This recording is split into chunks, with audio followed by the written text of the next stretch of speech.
For me, I think this experience was absolutely amazing. This is the best opportunity that I could have ever been offered. For the workforce to look at us like another hand to help has been great. The utility in general is going to need hundreds of people to help down the road. With the electrification of the state and EVs, we need more and more people to support this type of industry.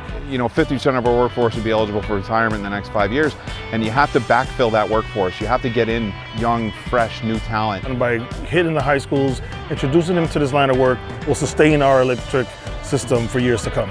The program's so important because, you know, they get to help improve the reliability in their own neighborhood.